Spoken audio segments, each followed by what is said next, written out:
소설 번영의 그늘 잊혀진 통일. 제1장 통일부의 종말. 2045년 서울의 정부청사에서 열린 내각회의는 긴장된 분위기 속에 진행되었다. 대통령은 테이블을 두드리며 선언했다. 통일부는 더 이상 필요 없습니다. 지난 수십 년간 우리는 북한과의 대화와 지원에 막대한 자원을 투입했지만 결과는 무엇입니까? 끝없는 대치와 경제적 부담입니다. 이제 우리는 새로운 길을 선택해야 합니다. 통일부 장관은 자리에서 일어나 항변했다. 각하, 통일은 우리 민족의 수건입니다. 북한의 붕괴 가능성을 고려하면 통일 정책은 여전히 유효합니다. 그러나 그의 목소리는 이미 회의실의 공기를 지배하는 냉정한 분위기 속에 묻혔다. 경제부 장관이 자료를 제시하며 반박했다. 북한과의 통일은 실현 가능성이 낮을 뿐만 아니라 경제적 이익도 없습니다.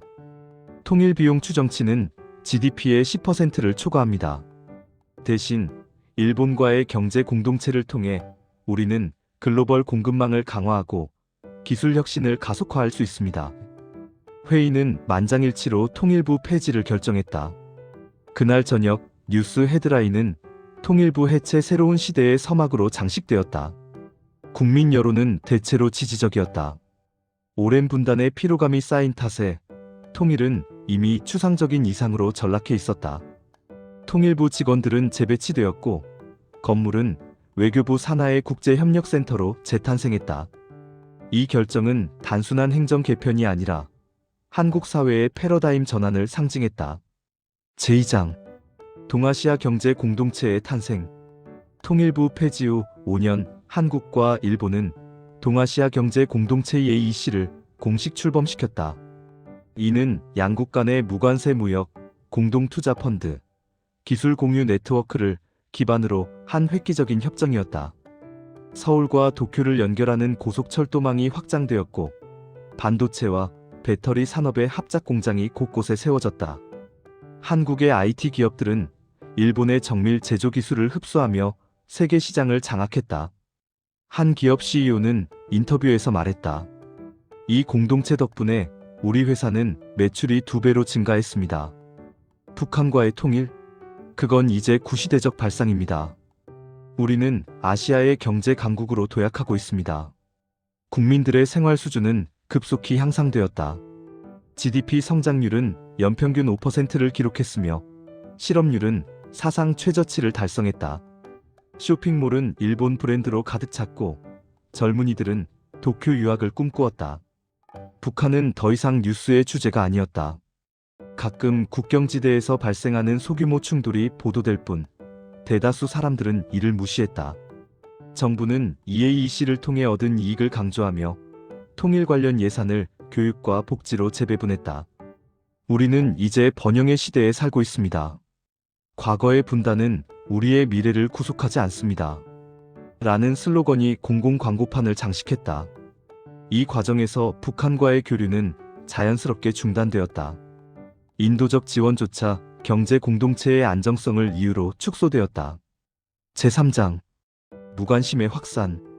2055년 서울의 한 카페에서 젊은 대학생들이 모여 토론을 벌였다. 주제는 미래의 한국이었다. 한 학생이 물었다.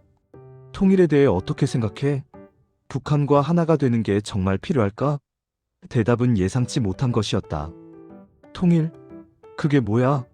학교에서 배운 적은 있지만 관심 없어.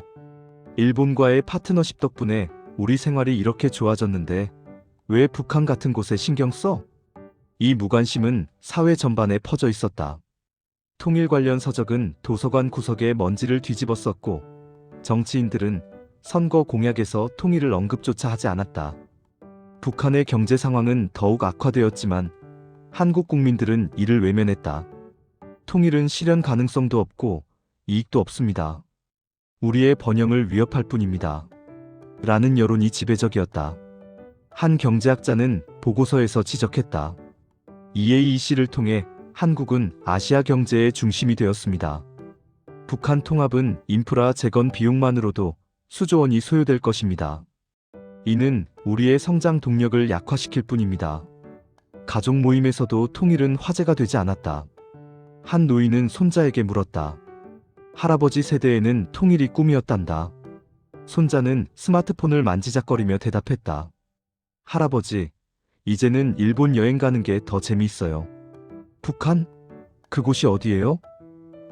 이 대화는 세대 간의 단절을 상징했다. 번영의 그늘 아래 통일은 잊혀진 유물로 전락했다.